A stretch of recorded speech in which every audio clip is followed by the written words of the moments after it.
Hi, welcome back guys. This is your sensei, back with another fanfiction. This is the movie of What If Naruto Discovered a Secret Lab. Now before starting, please give this video a like and subscribe to the channel if you want more videos like this. Now let's get into the fanfic.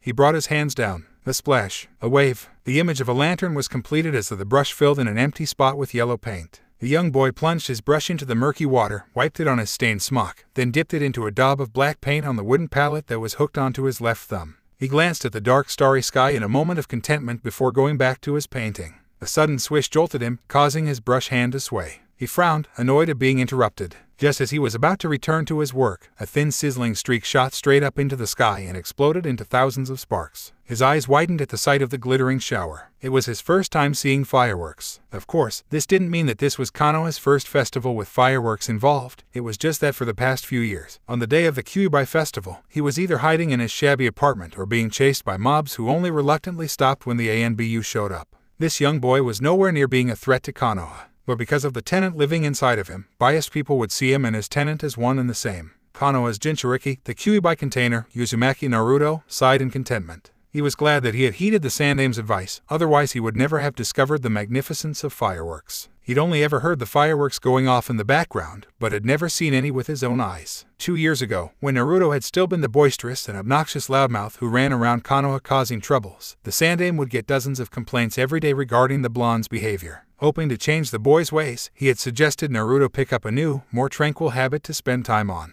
It had taken Naruto a while to find something of interest. Drawing, he learned, was relaxing. Whenever Naruto sat down and placed the tip of his pencil against the blank sheet of paper, he'd feel all the noises fading away and the tension leaving his body. It was difficult to complete a satisfying piece of art due to the necessity of high concentration and patience. But Naruto continued his hobby because he liked the satisfaction he'd feel whenever he'd completed a piece that he originally thought was too difficult. In the 2 years since, Naruto had drawn hundreds of pictures, their subjects ranging from people to animals to objects and landscapes. He started out with simply sketching the subject onto his sketchbook. Eventually, when he thought his skills had progressed to a decent level, he began teaching himself how to water paint. Costs for the tools weren't a problem, since the Hokage would eagerly give him money when he mentioned he was in need of more equipment. Apparently, Sandame was overjoyed when he noticed that Naruto's new hobby had indeed made him a calmer and more thoughtful person, which led to less complaints and less paperwork. And less paperwork was always a good thing. It was his art hobby that led him onto his current location on Yandame's nose and gave him something to do during the Kyuubi festival. He could have joined in the celebration if he wanted to, since his mastery of the henge allowed him to physically alter his appearance. But why celebrate alone when he could save the beautiful sight of bright lights from the lanterns, creating exquisite patterns in an expanse of darkness onto the canvas so he could relish it whenever he needed solace? Time passed by quickly. In the blink of an eye, the festival was over and Naruto's painting was complete. However, he remained on his spot, only wiggling a bit to remove the strain on his hunched back. He squinted his eyes at his painting. Kyuubi festival, no, too simple, Naruto murmured as he tapped his lower lip. I need something more meaningful. The bright sparks of the fireworks stood out on the canvas. Naruto thought, sparks of life. Naruto smiled at the sound of the name. He liked it. Done with his work, Naruto packed his supplies swiftly, scratched his butt, and returned to his apartment. Morning came too soon for his liking. Nonetheless, Naruto got up, reluctantly leaving the warmth of his bed, and started his morning routine. He had something to do today. After getting dressed and eating 3 cups of ramen and downing a glass of chocolate milk, Naruto went to his storage room, a room not much bigger than a bathroom stall, and took out a painting that appeared in perfect condition. It was a painting of the Kyuubi festival he had done last year. The difference between this one and the one he'd finished yesterday was that this one didn't include fireworks. He placed the painting on the ground carefully and took out a storage scroll he'd gained through a bargain with a retired shinobi months ago. Remembering what the shinobi had told him, Naruto laid the painting on the scroll and set his palms on each side, then pushed chakra into the scroll. The ink lit up and, with a pop, the painting disappeared, leaving the kanji Hui in the middle of the circle of unreadable characters. He slipped the scroll into his pocket and left for the Hokage Tower. It was still fairly early, but the civilians were already up and moving about. Though careful with his strides, Naruto barely managed to avoid bumping into 3 rash boys who looked to be a few years older than he was. 2 of them twisted out of his way before the collision, while the third one tripped before he could crash into the smaller boy. Probably overwhelmed with my cuteness, Naruto mused, but quickly bonked himself on the head. He really should lose his habit of staring at himself in the mirror so often. It was seriously unhealthy and gradually corrupting his mind. He didn't want to become a pervert like that strange, mask-wearing shinobi he saw who often walked around with his nose buried in an orange-covered book. When Naruto had first begun learning about portraits, he'd started with self-portraits. And after staring at himself for so long, he realized he was actually pretty cute round face, big innocent cerulean eyes, kitten-like whisker marks, and a head of fluffy blonde hair. How could anyone resist the temptation to hug such an adorable of cuteness? Naruto swore. One day, he would learn that clone jutsu he'd seen ninjas use so often to clone himself, then snuggle them every night. That way, he wouldn't be lonely anymore. There was already a bunch of people waiting to meet with the Hokage when he arrived, and Naruto quickly took his place at the end of the long line. Bored, he decided to strike a conversation with the gray-haired teen standing in front of him. "Hello." The boy turned around and looked startled when he saw who had spoken. The guarded look on his face left Naruto in despair, wondering if he was going to be hated by yet another person. To his surprise, the look only lasted a second before the older boy smiled. "Hello." Warmth settled inside Naruto's stomach. "My name is Uzumaki Naruto. What's your name?"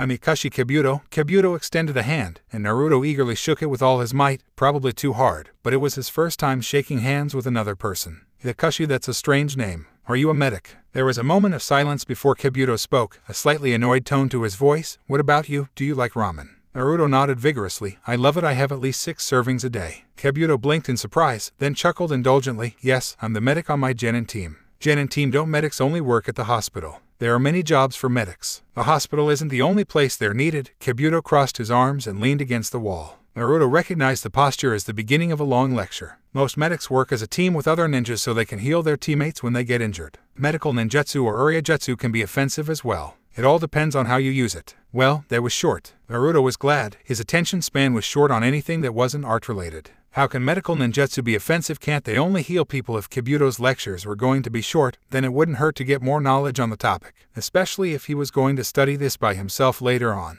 He would have to deal with large chunks of words in boring textbooks and long lectures from retired shinobi who had nothing better to do than to converse with a 6-year-old. There's more to medical ninjutsu than healing. Just to name a few examples, you can use it to disable your opponent's chakra flow, emit poisonous smoke through your mouth, heal yourself, and boost your strength and speed during a battle quickly. And if you're good at it, you can even regenerate a limb with some advanced jutsu. What's a regenerate? Regeneration? Kabuto corrected. It means to regrow something, a limb in this case. Naruto's jaw dropped. This was definitely something he had never heard of before. If regeneration was possible, then people who had lost a limb wouldn't have to use a prosthetic anymore. Limb regeneration wasn't something the Konoha Hospital could perform, which meant this skill was extremely advanced. Before he could ask more, Kabuto's team was called into the Hokage's office. As he left, Kabuto gave Naruto a wave and a warm smile. Naruto thought over what Kabuto said while he waited. Medical ninjutsu sure sounded rather useful. The limb regeneration especially hooked him. If Naruto could learn that skill, then Naruto swayed in his spot. The loss was blurring his vision.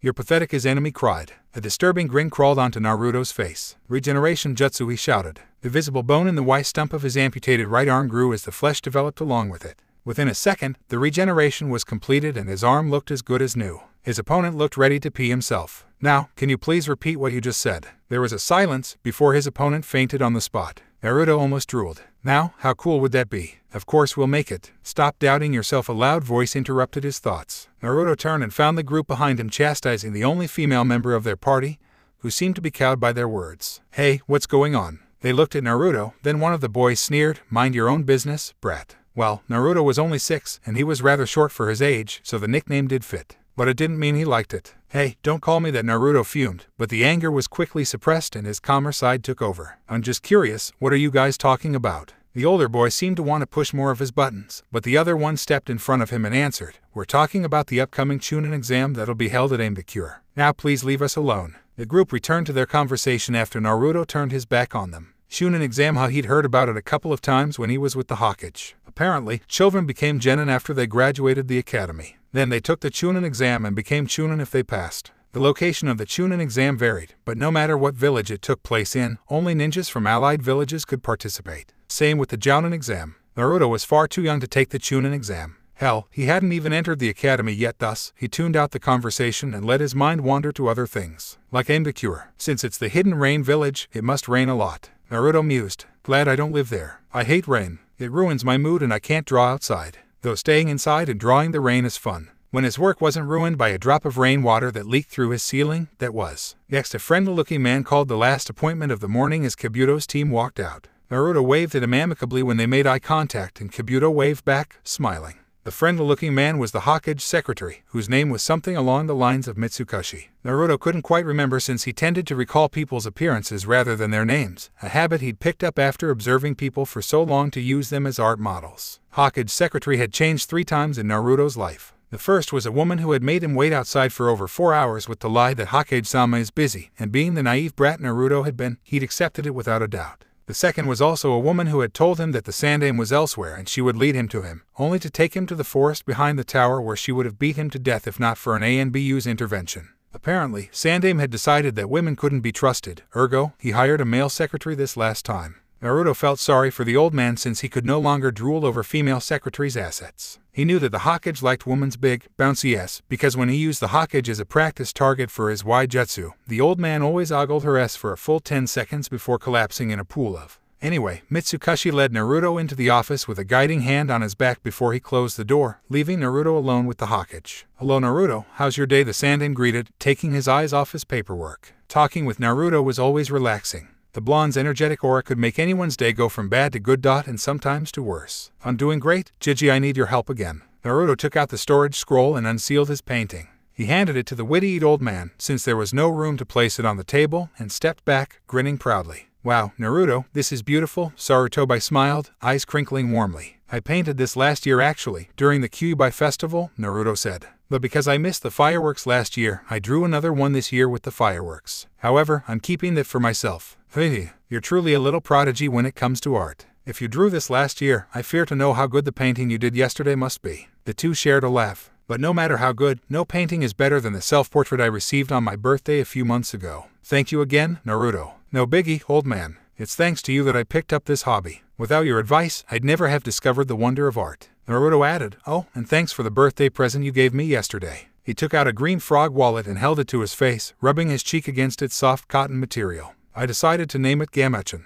"No need to thank me. It's my duty to take care of you and ensure that you have a happy birthday every year." Sarutobi coughed. "Anyway, back to business. This is the new painting you want me handle the processing for, correct?" "Yeah. What's its name?" "Dance of Happiness." Naruto blurted out. "You see, the lights of the lantern stand out in the darkness. Even from far away, you can tell people are having fun and are happy with the celebration just by seeing the bright lights. That's why I named it that." "A beautiful name, Naruto," Sarutobi commented. "Very insightful. You've really put a lot of thought into this, haven't you?" "Yeah, well, can't have the villagers think of the new me as an idiot. It'll lower my repetition and I'll lose my fans. This is a perfred.sion.nal job and I can't take it lightly." The Hokage chuckled at Naruto's mispronunciation but didn't bother to correct him. "Indeed. By the way, Gigi, can you teach me some medical ninjutsu?" The Hokage stared at him in surprise. "Why all of a sudden?" "I talked to this Kabuto guy while we were waiting and he told me how useful it can be. And I wanted to learn it." Sarutobi sighed. "Medical ninjutsu is difficult even for genin, and you aren't even an academy student yet. But I've already mastered the hinge. That's a basic academy jutsu. It's on a whole different level in comparison to medical ninjutsu." He observed the boy's unwavering gaze before sighing once again. "You're not going to leave unless I say yes, are you?" He was rewarded with a big grin. "Very well." Sarutobi signaled one of his ANBU hidden in the room and told the chicken-masked man something quietly. The ANBU jumped out of his window, and he sighed. "Why can't they use the door?" "Because they're shinobi," Naruto offered. He sweat-dropped at the deadpan expression the Hokage threw him. "Wrong answer, Naruto," Sarutobi said, and the blonde straightened up. "I will allow you to learn medical jutsu under one condition." What? "Learn the tree-climbing exercise within a week." "But I already know how to climb a tree." "Without your hands." Naruto blinked. Chuckling, Sarutobi got up and went to the nearest wall. Naruto watched with wide eyes as the old man placed a foot onto the wall, then the other foot, then began walking up the wall, across the ceiling, and down the other wall. The whole time Naruto stood awestruck. "This is called the tree-climbing exercise, though you're obviously supposed to practice it on a tree." "Wow, that is so cool," Naruto shouted as he ran towards a wall. He eagerly placed a foot onto the wall, and another only to fall on his bottom. "You're supposed to siphon chakra down to your feet. The amount of chakra you use determines whether you fall or not. That's why this is a great way to increase your chakra control." "Damn it, I won't give up," Naruto exclaimed and tried again. When he fell the 20th time, Naruto groaned, too tired to get up or do anything other than roll onto his stomach to get a look at the Hokage. The old man wasn't watching him anymore, but was frowning at his mountain of paperwork. An idea suddenly came to Naruto. "Gigi, why don't you use the clone jutsu to help you with paperwork?" Naruto wondered out loud. Sarutobi immediately facepalmed. "I'm such an idiot." He then did an unfamiliar hand sign that was shaped like a cross and murmured shadow clone jutsu. 3 identical copies of the Hokage appeared right next to him. "Well, get to work. His clones groaned but began nonetheless. The original cackled like he had just seen his first ray of sunshine after 40 years in prison. Wow, Sarutobi raised his brows. What's the matter, Naruto? Naruto sat up. That jutsu. The shadow clone jutsu. Can you teach it to me? This is a brank ninjutsu. It would be far too hard for you. It won't be. You know I won't give up on something I set my sights on until I get it right. Naruto's eyes gleamed with determination. Please teach me that jutsu. And may I ask why? So I can hug it at night. Sarutobi blinked. Naruto copied the movement. Wrong answer again. Ugh, well, I also want to use it for my art model. You know, it's really hard to find a good model who has the time, patience, and mind to deal with me. But with a clone, I can make it transform into whoever I want and tell it to pose however I want. It'll make my work a lot easier. Apparently this was the correct answer. The Hokage seemed to ponder the idea. Naruto discreetly crossed his fingers. Alright, I'll teach you the jutsu. With your chakra, this shouldn't be too hard for you. Naruto punched his fist into the air and shouted, yes. Sarutobi smiled fondly, picked up an empty scroll from his desk, and wrote the directions for the jutsu. Handing it to the boy, he warned, use it wisely. Don't do something I wouldn't do twice. Naruto grinned and accepted the scroll with trembling fingers. You can count on me, Jiji. At that moment, the chicken masked ANBU appeared at the window, causing the Hokage to complain once more about ninjas indoors. The ANBU walked right past the three hard-working clones without a glance and handed the scroll to his superior wordlessly, then vanished as swiftly as he had appeared.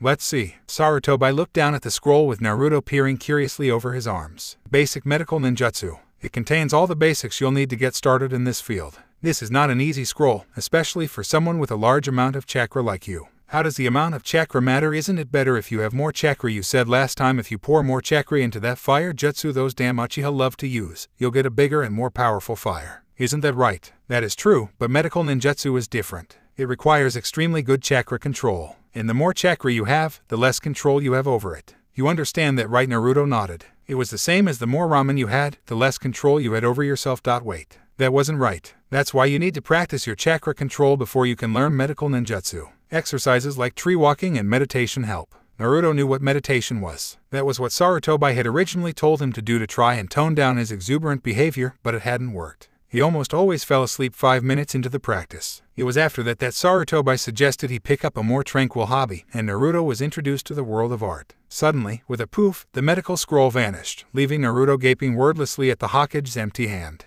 If you can complete the tree climbing exercise within a week, this scroll is yours. Naruto sighed and looked up with determined eyes. Just you wait, Jiji. I'll show you. Nothing is too hard for you, Uzumaki. Naruto, his stomach chose that moment to voice its complaint. Well, guess I'll see you later. I can't leave my stomach alone for too long or else it'll eat me alive. Sarutobi chuckled at the joke, along with his three clones. See ya, Jiji. Don't forget to handle the processing for my painting, Naruto called out and slammed the door close. MMMHMMM yummy, Naruto cried at the amazing taste of ramen. His cheeks puffed out like a chipmunk's, but he continued to stuff more into his mouth. Ayame and Chuchai both smiled fondly at their youngest customer, their eyes glistening at the gradually increasing stack of ramen bowls. They just needed to have their pupils replaced with money symbols to complete the image of two sly traders. More Naruto handed, more like shoved, the empty bowl into Ayame's face, but the older girl didn't care. Her mind was too filled with the idea of becoming rich, marrying a cute guy, and living a life of luxury. As Naruto waited for his 14th bowl, two older men stumbled into the booth. They sat 2 seats away from him, but the blonde could still hear their conversation. Man, I wish I could visit Ambikure. My friend's son is entering this upcoming Chunin exam, one of the men grumbled after ordering a miso ramen.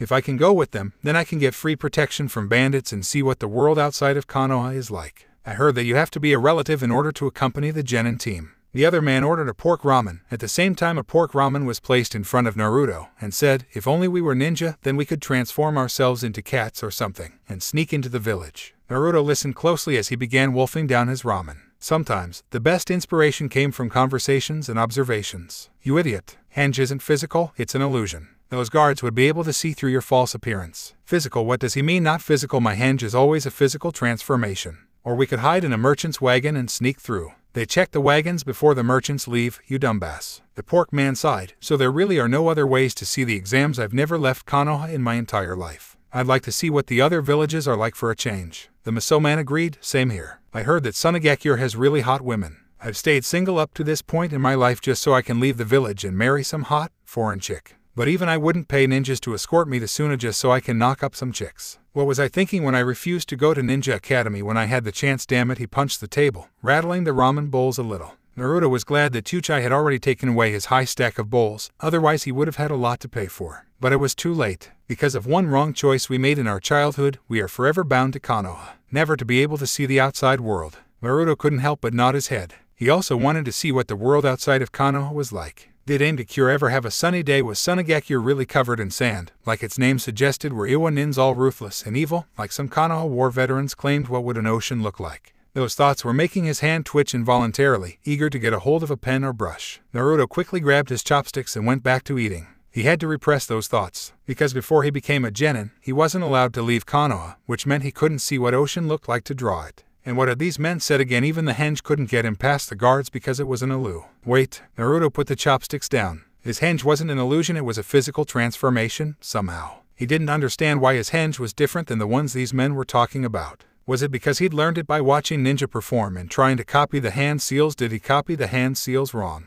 Well, it didn't matter if he did it wrong or not, because his physical version was way better than a mere illusion, and he could use it to his advantage. As Naruto started on his last bowl of pork ramen, a wicked plan began forming in his head. By the way, did you hear Aisha-sama's new artwork is coming out? The Miso man exclaimed. Naruto perked up at the mention of his artist persona. It was the name he'd taken when he first started selling his drawings for a living. With shopkeepers constantly charging him twice as much as the standard prices, Naruto had been forced to think of a way to earn money. When he discovered his talent for art, he decided to become an artist as a part-time job of sorts. Was too young to understand how the whole thing worked. In all honesty, he was still too young, so he'd told the Hokage his idea and left everything for the old man to arrange. With the Hokage's help, the matter became a lot easier. Naruto only needed to turn in his work to the Sandaime, and he would take care of the rest. His popularity had risen to incredible heights, so much higher than Naruto had ever expected. His artwork was well known among civilians and shinobi alike. In a world of flower vases and stiff family portraits, Naruto's paintings were singularly unique. Without much to draw about, Naruto often drew at night or inside the safety of his apartment.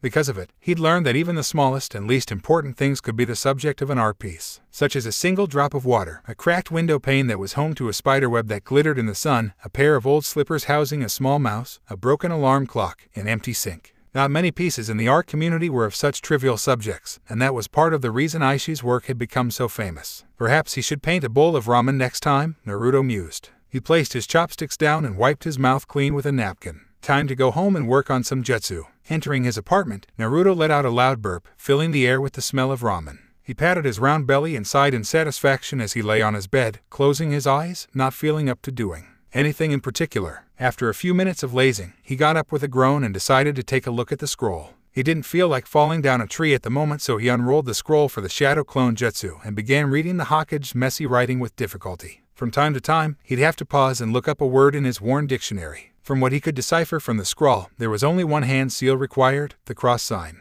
The user could also use a tiger seal, though it would increase the difficulty. The instructions seemed fairly easy, so Naruto eagerly got to work. It didn't take as long as he expected. Apparently, the large amount of chakra he possessed made this jutsu much easier to perform. After 30 minutes of practice, he could finally produce a couple decent clones who weren't ghostly pale or puking all over his porcelain floor. Yosh, let's try out this technique outside. Naruto jumped out of his window and made his way to one of the training grounds. Most of the training grounds were occupied with genin teams. It would be a pain if they found him, not yet an academy student, entering such a dangerous place where weapons sailing through the air was the norm. It could kill a civilian in an instant if he or she wasn't aware. If Naruto was found, he would probably be taken to the Hokage. And though the Hokage would excuse him, he would have to waste a lot of his precious time on the matter. If he were caught. After weeks of keen observations, Naruto had discovered that the only field that was always empty was the perimeter around training ground number 44. It was where Naruto had gone to practice landscape drawing for the first time. When he arrived, no one was there as to be expected. Naruto looked around.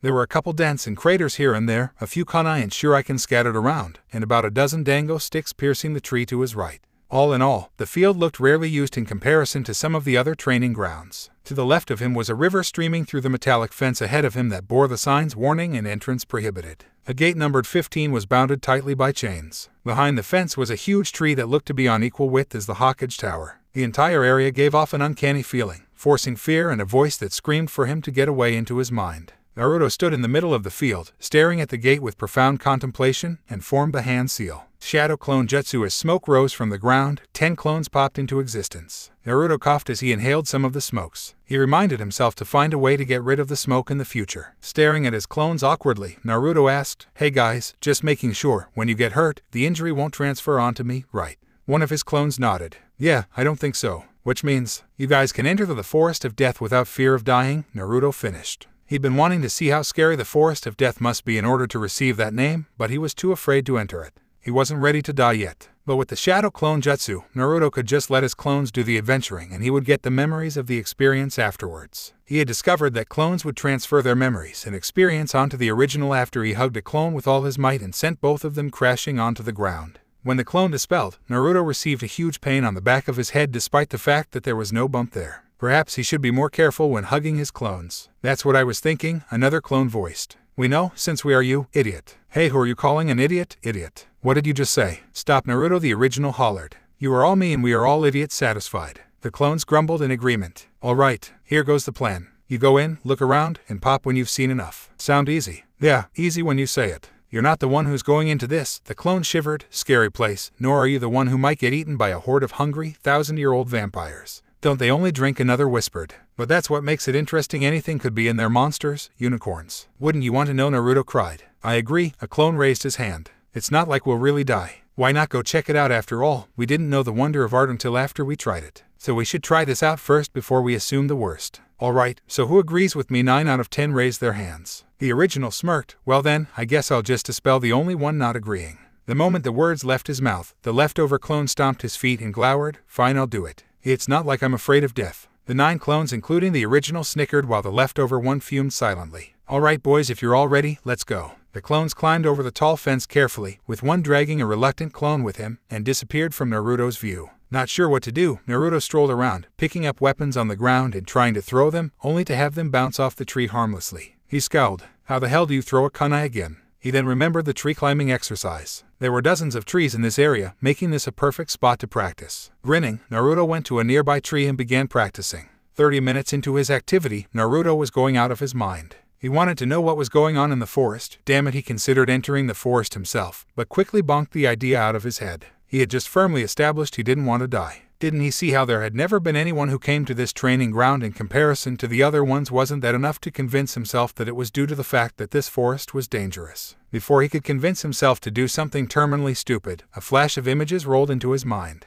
Like a film strip, scene after scene flashed before his eyes. Naruto saw himself accidentally stumbling upon a gigantic snake who ate him and another clone. In a state of panic, they cried out the newest jutsu he'd just learned, and the snake exploded into a shower of organs and crimson and what must have been over 100 Naruto clones. After rinsing themselves in the nearby river, they returned to the snake's corpse and discovered a discreet hole hidden by the shadows of an enormous tree, presumably where the snake had rested. Furious, they crawled inside one by one, only to slide down the slimy tunnel and fall into what seemed like a bottomless pit. Most of the clones dispersed upon impact with the ground, but some survived by landing on top of other clones. The clone whose memory Naruto had just gotten was unfortunate enough to fall just slightly too far away from the pile. Naruto stood up and dusted his pants off. An excited grin plastered itself on his face. A hideout, a giant snake, now this was the fun he'd been seeking. The Forest of Death was truly an eye-opener. The eerie atmosphere of the forest could be a new theme for his future paintings. And if there existed a snake that was over 30 feet in length, what else could possibly live within the forest? What else could pose as a subject for Naruto's art?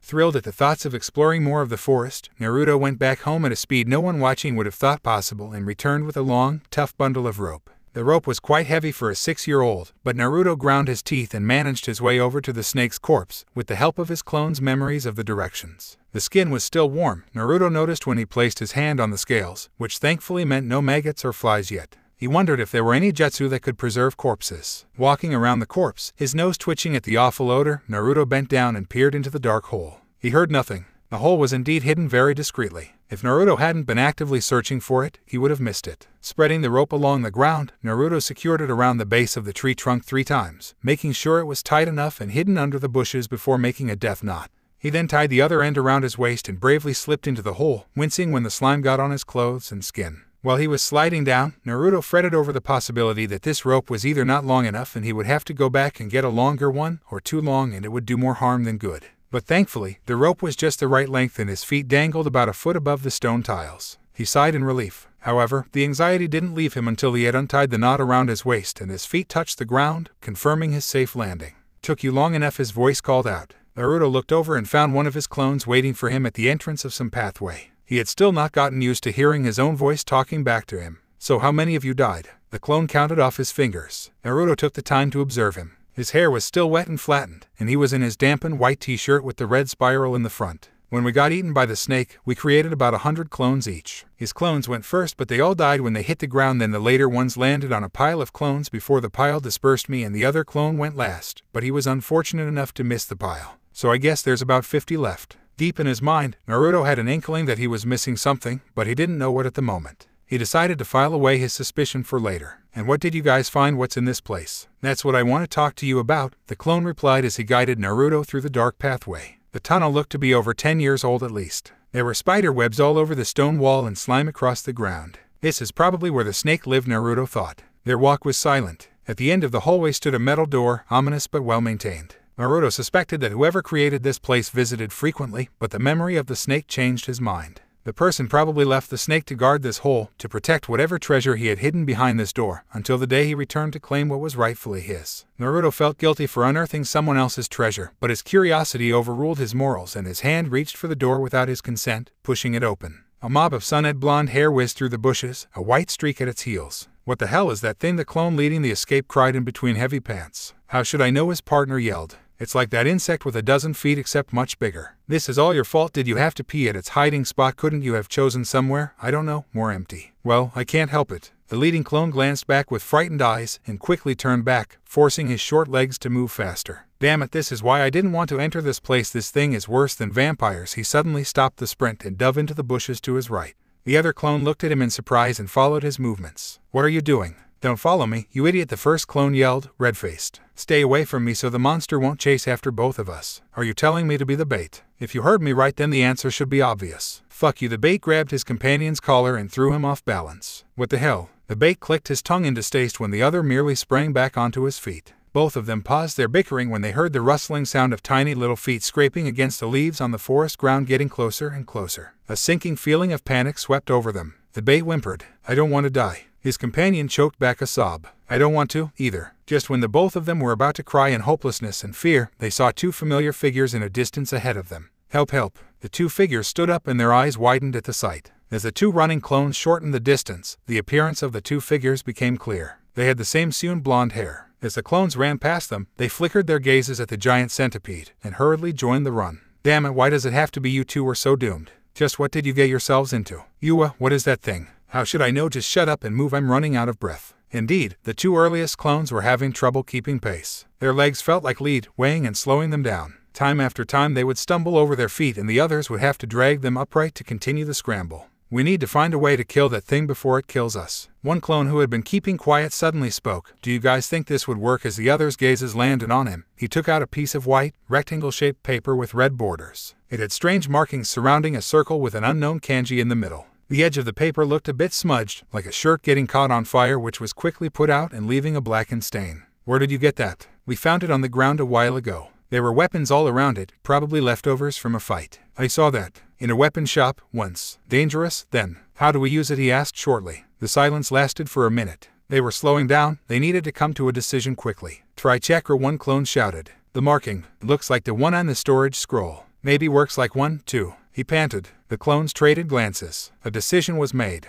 No choice. Let's try. Yeah, agreed. Nodding in consensus, the clone held the paper in between his fingertips and slowly pushed chakra into the small slip of paper. A few seconds later, the paper suddenly lit up. An ominous feeling washed over him, and he hastily threw the paper back toward the approaching centipede. What happened next would be engraved in their minds forever. Due to the speed of the chase, the centipede ran right over the explosive tag, causing the detonation to happen directly under the soft side of its body. The blast blew apart its trunk segments, organs, and showering down onto the poor clones. The 4 6-year-olds stood there in shock as crimson fluid rained down upon them, soaking them from head to toe. The organs and broken body parts made loud, fleshy thud noises as they dropped onto the wide ground, the sound snapping the clones out of their stupor. They glanced at each other and, like a switch being flipped, they all began crying at once. The sobbing continued for a while until one clone slowed to a stop, and pulling themselves together, the other clones trailed off, too. Their tears were dry, but the haunted looks didn't leave their faces. They glanced at each other and one forced a nervous laugh. Ha, you're all soaked in. Ha. The forced humor didn't last long. As one, they sighed. Let's go home. Yeah, boss is still waiting for us. They began trudging back the way they came. The first thing Naruto saw was a horde of yellow and white blurs darting around. The next thing he noticed was how new the place looked. It was as if it had never been touched. Naruto backed away and scrutinized the metal door. "What's the matter, boss?" He ignored the clone and directed his gaze downward. There at the bottom left corner of the door, there was a broken paper seal. Naruto stared at it with a frown. The markings are similar to the ones on the storage scroll. I wonder what it's for. He tore it off and kept it inside his pocket. Maybe it's what keeps this place looking brand new. I'll have to ask Marumaruji-chan sometimes. Let's ask Marumaruji-chan when we get back, the clone offered, as if reading his mind. Yeah. They stepped into the room and Naruto was immediately bombarded with remarks from his clones. "Boss, you're finally here. You gotta see this, I can't believe it. There are children even younger than us. And they're naked. The writing is messy. I can't understand it. There are eyes, I'm telling you, eyes." Overwhelmed with the sight, Naruto dispelled the present clones all at once, save for the one beside him.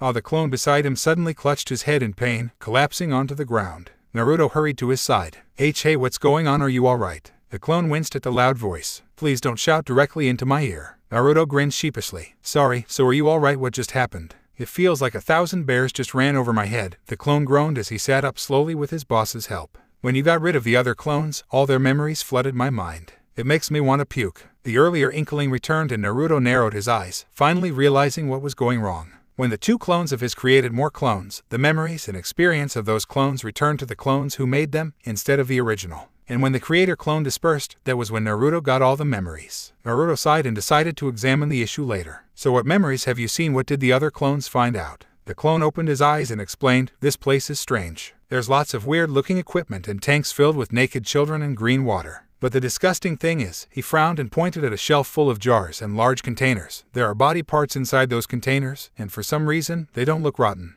I think the green water somehow keeps them from rotting." Naruto made a face, and in the other room, the clone pointed to a slightly ajar door to the far right. "There are lots of books and scrolls, like a mini library, and most of them are medical related." Naruto's eyes glimmered with hope. "Did they find any scrolls that have the regeneration jutsu?" "No, they only had time to look through a few before you came, cause there are way too many. Either way, we have this whole place to ourselves right now, and I doubt the owner will return anytime soon. Let's look around a bit." The clone nodded in agreement and they parted. Naruto went to the mini library first. Books and scrolls were spread across the metal ground, which probably wasn't how they were originally stored. He grabbed a random scroll and sat down, reading the title. "Nervous system rupture." What the hell is a nervous system? Naruto tossed the scroll away and picked up another one. "Dead soul jutsu seems disgusting, but being able to control a corpse sounds pretty cool." He placed the scroll aside and picked up another one. "Healing jutsu sounds simple." He glanced at the rank. "ARANKED, that's way too hard for me." Naruto leaned back and lay down, closing his eyes. "There's no way I can learn these advanced jutsu at the moment. I have to learn the basics first.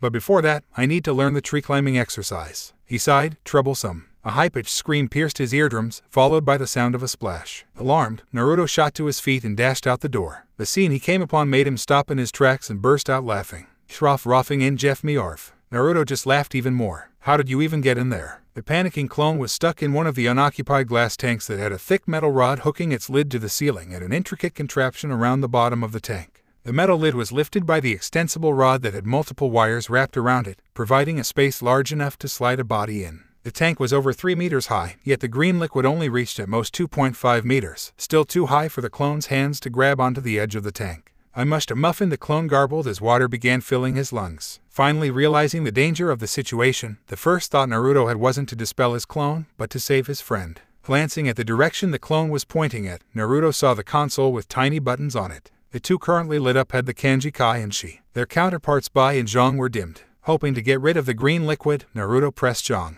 "Big mistake. All the lights went off." "You idiot," shouted the clone. "Sorry." Naruto quickly pressed Shi and the lights went on again. "Alright, I guess I shouldn't press random buttons. Let's try another way." Looking around, Naruto noticed that the tanks were all linked to the ones next to them through a thick tube. The one next to his clone contained a naked boy who looked around the same age as Naruto. He had black, spiky hair and fair skin, looking a bit like Naruto himself without the blonde hair and whiskers. Cords and tubes were entangling around his torso. His lips were slightly parted, allowing the green liquid free rein into the warm cavern. Naruto wondered if he was still alive. "Hooray, Arf," the clone cried desperately. Naruto tore his gaze away from the boy and went to the tank that contained his clone, scanning the machinery and trying to find a way to get his friend out of his confinement. The top of the tank was too high for Naruto to reach, and there was nothing on the contraption that showed to be useful in either getting rid of the liquid or getting his clone out. Unsure of what to do now, Naruto focused his gaze at the center of the tank. The dent caught his eyes. Moving closer, Naruto examined the dent. It appeared to be no dent, but a carving of a circle with a kanji in the middle of it on the metal frame that went along the length of the tank. It looked like she. Remembering the similar design on the storage scroll and the seal on the door, Naruto placed his hands on the carving and, mentally crossing his fingers, slowly pushed chakra into it. The clone was oddly silent. Tearing his gaze away from his hands, Naruto saw multiple cords and tubes descending from the top of the tank and wrapping themselves around the now unconscious clone. His eyes were closed and his body was limp. Panicking, Naruto subconsciously pushed more chakra into the carving. The contraption slowly lit up. "You want more? I'll give you more." With a roar, a surge of blue chakra burst out of Naruto's body and towards his hands, like it was being added in. Now the contraption was fully lit, but the tank was still dim. Damn it! Drawing more chakra out of his system, Naruto didn't notice his body was shrouded in red chakra and the whiskers on his face had grown more feral. Arg! Naruto roared and literally shoved the demonic chakra into the machine. Like a row of dominoes, the light from the contraption crawled up the tank, towards the lid, across the thick tube to the tank that held the naked boy, and down to its contraption. The two connected machines flared with an intense light, blinding Naruto and causing him to stumble over his feet and land flat on his back. The light remained for a full minute before slowly dimming and everything returned to normal. Naruto slowly cracked open an eye, only for both to fly open when he registered the scene. His clone was still in the tank, his body floating lifelessly in the liquid. Naruto choked on his saliva, his eyes starting to burn. He remembered the first clone he had successfully created, how he was so happy he threw himself at the clone, only to find it dispersing, leaving Naruto alone in his apartment again. He remembered the joy he felt when he realized that he could now create clones to be his friends, so he didn't have to be alone again. Seeing a clone disperse was like losing a friend. What had just happened was even worse. Naruto had let his friend die without lending a helping hand. Guilt washed over him. Naruto swayed on his feet, his head too heavy to keep up. A feeling of foreboding washed over him. Sarutobi and his 3 clones went to his window, a pensive look on his face as he thought over the familiar feeling. "I remember this feeling. From 6 years ago. But Kyuubi," he widened his eyes. "What has Naruto done this time?" "You 3, keep working," he ordered as Hibata flickered away, leaving 3 worried clones. The Kyuubi's chakra came from, surprisingly, the Forest of Death. But when he arrived at training ground number 44, the unsettling aura was gone. Frowning, Sarutobi walked toward gate 15 and was about to enter when 4 short figures dashed over the fence. 4 soaked figures. Jiji chorused 4 voices as their respective owners halted in front of the old man. Said old man stared wide-eyed at his favorite orphan. "What did you just do, Naruto?" The Narutos exchanged glances and one of them stepped forward. Sarutobi supposed that he was the original. "Well, I decided to have a little adventure," Naruto said sheepishly, scratching the back of his head. By entering the Forest of Death, Sarutobi's voice was level, but the stern tone in it made all the Narutos shiver. "Well, you see, since when my clones die, their injuries don't transfer onto me, I thought I could let them take a look at the forest, which is something I've always wanted to do." The clones quickly bobbed their heads up and down. "And what did you just do in the forest?" Sarutobi gestured to their Y appearance. "We fought a centipede." 2 eyebrows were raised. "And did you use that power?" The Narutos blinked. "What power?" Sarutobi sighed. "Sorry," mumbled 4 voices. Seeing the boys cringing under his glare and looking remorseful, Sarutobi exhaled a long, deep breath and said, "Go home and get washed up. Meet me in the Hokage Tower in 30 minutes and I'll explain the rest to you." "Aye, aye, sir." The boys dashed away, leaving the old man shaking his head in amusement and worry. "Gwa." A foreign voice pulled Naruto back to the land of living. He blinked confusedly at his clone. "He's still dead, so who?" "Wire Hell Rush." Hearing the foreign voice call him boss made him twitch uncomfortably. Naruto almost robotically shifted his gaze onto the naked black-haired boy who was desperately trying to untangle himself from the mess of cords and tubes. The boy's mouth opened, and out came, "Hey Rosh, why are you ruining hell? Het me orfer." When Naruto didn't move, the boy frowned and followed Naruto's gaze. He gasped, taking in a large gulp of green liquid as he saw the limp form of Naruto's clone. "Wire hell, that's what I want to say." 10 minutes later, Naruto and the boy lay panting on the wet ground of the laboratory. The glass tank that had held the boy now had a huge hole in it. The culprit was the transformed hammer on the ground, which soon dispersed. "So are you really my clone?" Naruto asked hesitantly when they had both calmed down. "Yeah, mentally I mean. I've still got the memories from him." The boy pointed at the unconscious clone. "And the chakra inside of me feels the same too. But physically, I'm not the same. This is really weird." "Yeah, totally." The boy's voice was slightly deeper than Naruto's, but not by too much since they were around the same age. They fell into a silence. Naruto glanced at his clone. The boy's spiky black hair was now tame due to its dampness. His eyes were surprisingly blue, though it was a darker shade in comparison to Naruto's cerulean blue. His face was narrower, giving him a sharper look. And lastly, he was now sporting Naruto's sacrificial black shorts, leaving Naruto in his orange underwear. "What should we do about him?" The boy's question jolted Naruto out of his observation. He made a few coherent sounds before realizing who the subject of the question was. "I don't know. If I dispel him, would you disappear too?" "I don't know. Let's try it." The boy looked eager, but a growing worry was planted in Naruto's stomach. He had already become friends with this clone, this boy. If he disappeared, I have a feeling I won't disappear." As if reading Naruto's thought, the boy placed a comforting hand on Naruto's shoulder. "Besides, won't the jutsu only cause the clone's body to disappear? I'm currently in another body, so there's no way I would disappear." A firm tone ceased Naruto's worries. With a timid nod, Naruto formed a hand seal. "All right, but if you do disappear, Jay, just know that it was very nice meeting you. You're the first friend I had in my life." "Me too," the boy grinned. Naruto took a deep breath. "Release." Nothing happened. What? Naruto frowned. "Release." The clone's limp body was still floating in the tank. "What's going on?" Naruto looked puzzled. He had tried this multiple times while practicing the shadow clone jutsu, but all his attempts were successful. So what had caused the failure this time? "When I switched to this body, my chakra also came along with me. So maybe it's because the chakra is different that you can't dispel it now." "You might be right." Naruto spared a glance at the unconscious clone. "We need to test this out again to see if we'll get the same result. Using one of your clones." At that moment, a surge of memories flooded Naruto's mind. The boy stared at Naruto's stilled form in confusion. "Boss, shit, Jiji found out." "What's going on?" "4 of my other clones just got caught by Jiji. He looked totally pissed after knowing that we'd entered the Forest of Death." "Shit, what did he say?" "He told me to meet him at the Hawkage Tower in 30 minutes. Thank God my other clones agreed to cover up for me, or else we'd be so busted." Naruto jerked his head to indicate the body switch. "Yeah, we can't let him find out about this. This needs to remain as a secret between us two." "Yeah, since this body switch isn't a henge, it permanently alters your look. It can be very useful for our plan." Naruto wiggled his eyebrows, and the boy responded with a smirk. The plan, Naruto thought, could be accelerated by this recent development. It had formed when he heard the two civilians talk about the Chunin exam. As an artist, Naruto dreamed to see more of the world so he could increase the range of subjects for his art. But he was only 6, not even a genin yet. Thus, he wasn't allowed to leave the village. However, the shadow clone jutsu gave him an idea. He could just send transformed clones out of Konoha to do the exploring for him. And if they encountered any form of danger, they could just disperse, transferring their memories and experiences to Naruto. Plus, with Naruto's physical transformation, he could just make his shadow clones transform into inconspicuous animals and run right out of the gate.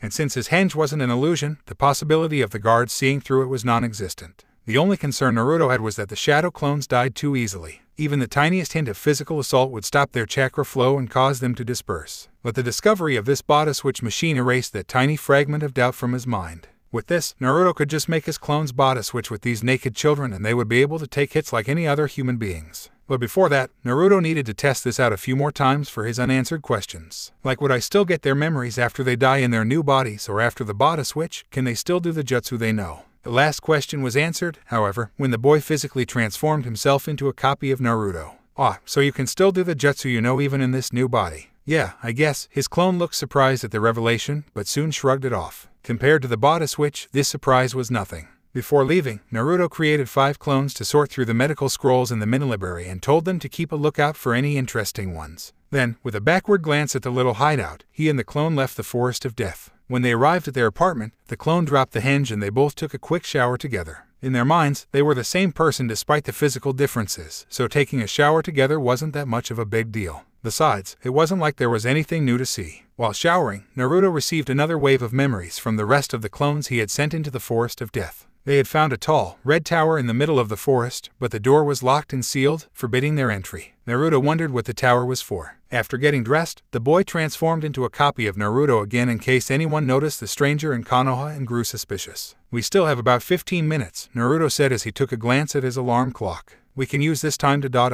The clone grinned. "With this new face, I think I need a name first, obviously." He trod to Naruto's drawer and took out a sketchbook that had the words Book of Identities written on the spine with an orange crayon. It was a chunky, black sketchbook that seemed to be made out of leather. It was a pity that the store didn't sell orange sketchbooks, so Naruto chose his second favorite color, black. "Ah, smart, I didn't think of that." He laid the book onto the ground and flipped open to the first page. It was a sketch of a 5-year-old Naruto, grinning happily in the image. "I remember this." Naruto traced the face in the portrait with a genuine smile. "I was so happy that Jiji took me out shopping and bought this sketchbook for me, so I went home right away and drew a sketch of myself and showed it to him. He even patted my head afterwards, though he doesn't do that much anymore. Maybe he thinks we're older and more mature now, that we don't need to be treated like a kid anymore." The clone tapped his chin. I do feel more mature than the me 2 years ago." The wonder of art. "Yeah, art is like magic. It changed us before we even realized we're changing." Naruto hummed in agreement as he slowly turned the pages. His pages were flipped, sketches of different people caught their eyes. Some were adults, some were children. Some were females, some were males. These were not random people on the street whom Naruto decided to use as models, they were Naruto under a henge. Growing up alone, Naruto would often daydream about having friends and family. He would wonder what they would look like, what kind of people they would be, and what their names would be. After learning to draw, these daydreams would materialize on paper. This one might work. Naruto paused at a certain page. It contained a sketch of a boy with black hair, blue eyes, and a grin that looked much like Naruto's own. He had originally created this after wondering what he would look like with black hair and no whisker marks. The name he had chosen was similar to his own too, Menma. Naruto and Menma, both toppings for ramen. Personality, the clone read off of the small text box on the corner of the page. Same as mine. Very friendly and loves to make friends. Dream, make lots of friends and become a strong ninja. Yeah, this will definitely work. They grinned at each other and both stood up at the same time. Naruto straightened his shirt and extended the hand first. My name is Uzumaki Naruto. My favorite food is ramen and my favorite color is orange. My dream is to become the best artist in the world and share my art with everyone. It's a pleasure to meet you. The clone grabbed the hand tightly, grinning. My name is Menma. My favorite food is also ramen and my favorite color is black. My dream is to make tons of friends and become strong enough to protect all of them. It's a pleasure to meet you too. Their grip tightened. Friends forever. Friends forever. And their friendship was sealed. Naruto was not afraid of public embarrassment, hence the pranks and stunts he had pulled. Years of experience had molded him into an open and candid person. If he wanted to say or do something, he would do it. If the thing he wanted to do would embarrass him, he would just brazen it out and hope for the best. And thus, something this simple would not cause him any form of agitation. It didn't matter that everyone in the surrounding had their sharp gazes on him. It didn't matter that Naruto didn't know most of the people present. What mattered was that Naruto wanted to do something right now, and he would do it. To hell with what others would think of him. Under the gaze of everyone, Naruto closed his eyes, took in a deep breath, grunted a few times, and PPPFFFTTTTTT. A relatively small yet lethal explosion blasted out of his anus, creating a pungent aroma of ramen that quickly surrounded the area. Naruto took a whiff. It smelled like Ikaraku's special miso ramen. The distinct sweetness of the cabbage and the peppery scent of the secret seasoning lingered, causing many lucky souls to almost rise to heaven after filling their nostrils with the most unique odor they'd ever sniffed. The Hokage solemn mien turned to one of hopelessness. He quickly pulled the curtains aside and opened the window. The ANBU hiding in the various areas of the room all silently facepalmed. One member discreetly did a miniature version of the great breakthrough jutsu to disperse the smell. This boy really has no shame, does he? Sarutobi coughed, but Naruto ignored him. Naruto, he tried again. Naruto looked at him and frowned. Hey, did you just fart? Sarutobi decided that if he was going to fret over the issue of Naruto's farting while he was about to tell him something very important, he would never get to the subject matter. Therefore, he did what he did best. He put on his Hokage face, the stoic mask that hid his frustration and amusement, and spoke. Naruto, I have something very important to tell you. Yeah, the boy responded, still waving the air around him. When you fought that centipede, did you feel something different in you? Naruto paused and recalled the memory. All it had taken to defeat the centipede was an explosion. Now that he thought about it, what was that paper that had caused the explosion? He knew he had seen it at weapon shops before, but he couldn't remember the name of the tool. Thankfully, he remembered the design of the paper in vivid details due to his clone's eidetic memories. It didn't matter what that was called. What mattered was that it could cause explosions, which led to injuries, which in turn meant it was a useful tool to keep. Naruto made a mental note to ask Maruji-chan about it when he had time. Sarutobi frowned at the boy's thoughtful look. He assumed that Naruto was pondering deeply about the incident. The reason why I called you here today is because I'm going to tell you a secret concerning you and the power you'd use to take down the centipede. Naruto was confused. Power. Yes, Sarutobi misread Naruto's confusion as what is that strange power instead of what are you talking about. What I'm about to tell you is a S-rank secret. You're free to tell whoever you trust with the secret, but only you have this privilege. If other people spread this secret around without my permission or yours, then they will be executed. The cold tone sent a shiver through the blonde's body. Naruto quickly nodded in understanding. Let's start this with a question. What do you know about the Kyuubi? Sarutobi began. It was killed by the Yondaime 6 years ago, on the same day I was born. That was a perfect, textbook answer, but it was not correct. The truth is, the Kyuubi was not killed. Naruto gaped and Sarutobi chuckled. The Kyuubi is one of the 9-tailed beasts in existence. It is a being that is made up of chakra, thus it cannot be killed. Then, where is it now? Is it locked up somewhere? Is it going to attack Konoha again? The answer of your first question lies within you. Naruto looked down and up, then he shrieked. Indeed, Minato couldn't kill it, so he sealed it in a newborn by using a self-sacrificial jutsu. And that baby? Sarutobi pointed at the trembling boy in front of him as Uzumaki Naruto. Naruto had gone silent, frozen in shock and disbelief. Sarutobi continued, Minato wished the village would see you as a hero who kept the Kyuubi in control. But unbeknownst to him, the anger and anguish the villagers felt towards the Kyuubi made them unleash it all on you. They saw you as the demon itself, not the warden who keeps the prisoner at bay. I tried my best to give you a happy childhood, but it was easier said than done. The boy was still silent. Sarutobi stopped talking to give the boy some time to think. Naruto couldn't believe it. Or rather, he didn't want to believe it. He knew the Hokage wouldn't lie about something like this, so what he had just said must be the truth. All types of emotions swirled inside of him, twisting and writhing, causing him to sway slightly. His legs felt unsteady, and he let himself collapse on the ground. He thought back to all the times he had been chased by drunkards on his birthday, how no parents allowed their child to even get near him, how he was treated unfairly in so many ways. Now that he finally knew the reason he was hated, relief settled inside him, but, at the same time, anger bubbled up in his chest. "Why did he choose me?" Naruto said, so quietly the Sandaime had to read his lips in order to comprehend the question. That is a conversation best reserved for another time. No, he shouted. "Tell me now, why the hell was I chosen to be the Kyuubi container? Why me, a parentless orphan? What makes me so special?" Naruto paused to take a breath. "You told me that my parents died on the day of the Kyuubi attack. Did they do something to piss the Yondaime off so badly that he decided to doom their son into a life of curses and hatred? Did my parents betray Konoha? Are they allies or foes?" Naruto's gaze held a range of emotions. Anger, sadness, disbelief, curiosity, and something indistinguishable. Sarutobi glanced away. He curled his fingers and his beard as he considered the pros and cons of telling the boy his heritage. He knew if the secret was let out, Naruto would be in danger considering how many enemies his father had made. But at the speed the boy was progressing, "I'm willing to tell you the identity of your parents. However, I'm afraid that this news will leak out and into the ears of the enemies. Some of them have a grudge against your parents, and I fear that they will take out their hatred on you, Naruto. Therefore, I've decided." Sarutobi's gaze sharpened. "Naruto, if you can show me that you have the capability to protect yourself from danger, I will tell you who your parents are. You have 1 month's time. How do I show you? The methods are of your choosing." Naruto thought over it. The deal wasn't bad. It was either become strong and unravel the mystery of his parentage, or fail and get nothing. Either way, he wasn't going to lose anything, so why not take a dive? The decision made, Naruto nodded. "All right, I'll show you what I'm made of." Eager to start training, Naruto bounced away, leaving a pleased Hokage smiling to himself, feeling extremely proud for successfully pulling off a topic changer on the hard-headed boy. Menma wasn't there when Naruto returned to his apartment. Probably went to see Orochimaru already, Naruto thought, knowing Menma and his mind worked the same way, and that was what Naruto would do if he was in his counterpart's shoes. Locking the door, Naruto set out toward a shabby bar the older man always resided in when he wasn't on a mission. The glares he received on the way there weren't unusual, but he was more conscious of them this time. He could practically feel their scorching disgust burning into his skin, leaving invisible marks etched into his flesh. Naruto flinched, his eyes clouded with visible sadness as he quickened his pace. A woman he walked past raised her chin and sneered disdainfully down at him. Those cold, black eyes were like a void, devouring him whole and leaving no evidence of his existence. There has to be a way to change their opinions of me. What can I do to show that I'm not the Kyuubi?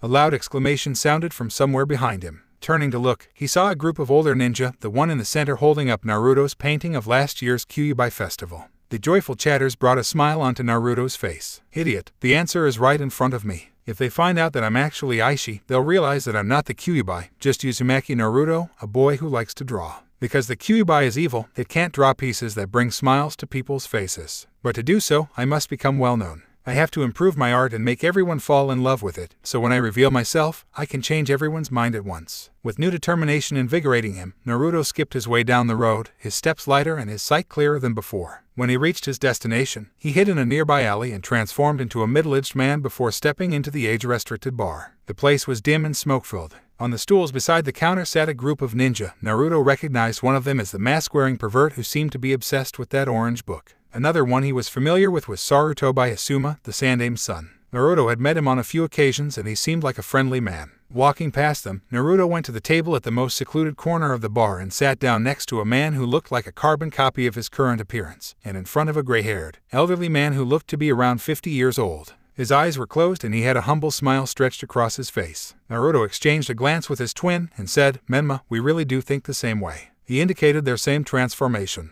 His twin replied, "We do have the same mind, after all." They laughed, hitting each other's shoulders playfully. The old man lifted his brows in surprise, causing more wrinkles to form on his forehead. "So you were telling the truth," he remarked slowly in a hushed voice. "You really did learn the shadow clone jutsu." "Yeah, like I would lie to you, Orochimaru," Menma grinned. "Do you know this jutsu?" Naruto asked. "I have heard of it and I know a few people who use the jutsu, like that man over there." Orochimaru pointed at the silver-haired pervert giggling on the stool. "That perverted guy can do the shadow clone jutsu too," Naruto and Menma exclaimed, shocked. Orochimaru chuckled good-naturedly. "Do not underestimate him. He's stronger than you think, not to mention he saved my life once." The boys gaped. What happened?" "Well, you did not visit me just to hear my life story, did you?" Naruto scratched his head sheepishly, Menma mirroring the movement. "Yeah, well, we're here to ask you something." Naruto took out the broken seal he had found on the metal door of the hidden lab and placed it on the table. Do you know what this seal does? Marumaru leaned closer. Another seal? How you're encountering a lot of them these days. Naruto sent a confused look to Menma, who explained, I asked him about the exploding paper before. He said it's called an explosive tag and is pretty expensive. We can make it ourselves though. If it's easy to make, then how come no one's tried to make them? Naruto wondered.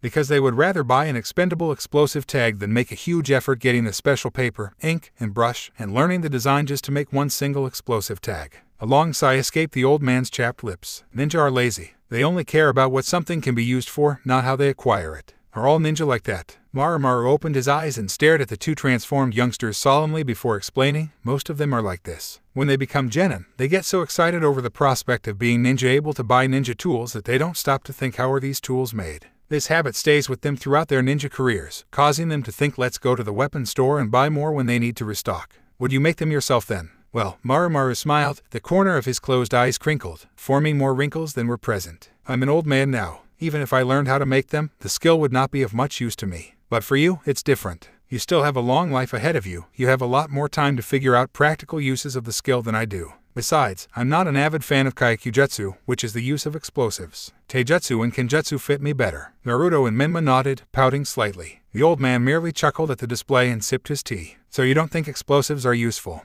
Marumaru placed the teacup down gently. It doesn't matter what I think. He pointed at the transformed youngsters. It only matters what you think. Everyone's opinion is different. Just like some people dislike you. At this, he frowned, and some people can look past their hatred and see the kind boy you really are. The boys blushed slightly. And remember this, he dropped his hands onto his lap. There's no such thing as not useful. Everything can become a deadly weapon. It all depends on the user's decision to discover its whole potential. Even a bowl of ramen. Marumaru's laugh radiated warmth. Yes, even a bowl of ramen. Imagine this. You're in a battle, you're very hungry, and your opponent suddenly throws you a bowl of ramen. Would you become distracted and possibly lower your guard? Naruto and Menma bowed their heads in embarrassment, for they could actually picture the scenario in their head. And at the same time, their stomachs grumbled loudly. Marumaru chuckled and ordered 2 plates of pork pot stickers. He then went back to the broken seal and lifted his gray eyebrows. Where did you find this seal? The boys straightened their backs. Somewhere. Seeing they clearly didn't want to speak the truth of the matter, Marumaru let it go and continued, this is a very complicated seal. I'm not a seal master, so I don't know the purpose of this seal. However, I have studied a bit about seals, and these symbols, he pointed at 3 symbols surrounding an empty circle, are related to time and space. 4 eyebrows rose. So it's as I thought. This seal does, in some way, keep that hideout the same.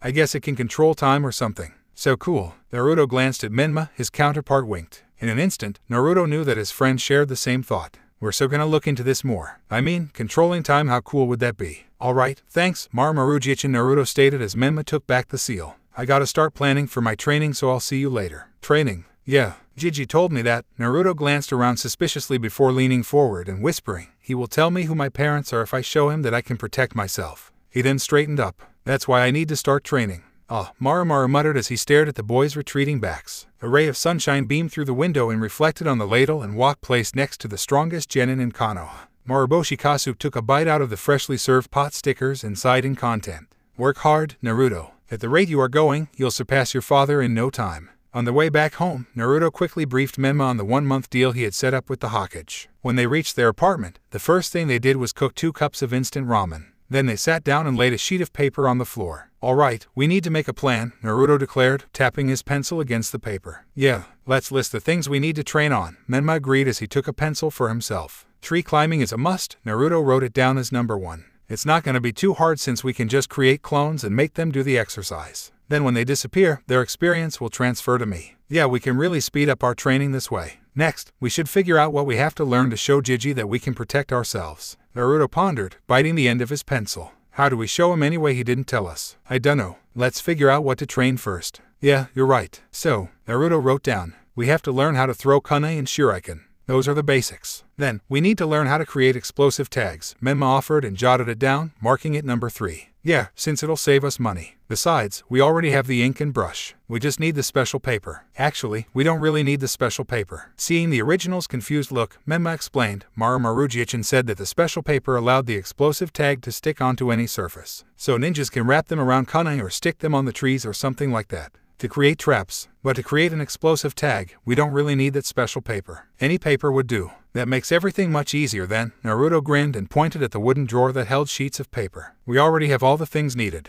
And I still remembered what the explosive tag looked like, so I can make it anytime I want. Yeah, thanks to shadow clones. What else do you think we should work on? Menma frowned. Weapons and explosive tags aren't enough to protect ourselves. We need to learn taijutsu. Well, how do we learn it? It's not like we can just go up to an academy teacher and ask him, hey, can you teach me taijutsu? Yeah, right. Like they want to spend time teaching a child, not to mention the demon child, who's not even an academy student, Naruto grumbled, crossing his arms and slouching slightly. They fell into a silence, then both called out at the same time. Marumaruji-chan. They grinned. He said he's good at taijutsu and kenjutsu, so we can just ask him. Yeah, since he's one of the only people who wouldn't mind teaching us. Naruto quickly noted down taijutsu next to the number 4. And in the parenthesis, he added ask Marumaru. Is that all? Menma nodded. I think that's enough, for now. But I have a feeling I'm forgetting something. Yeah, me too. They both thought hard for a while before giving up. If they couldn't remember something, it was better to just move on and let their memory refresh itself instead of wasting more time on it. Besides, the sky was darkening and the ramen was getting cold.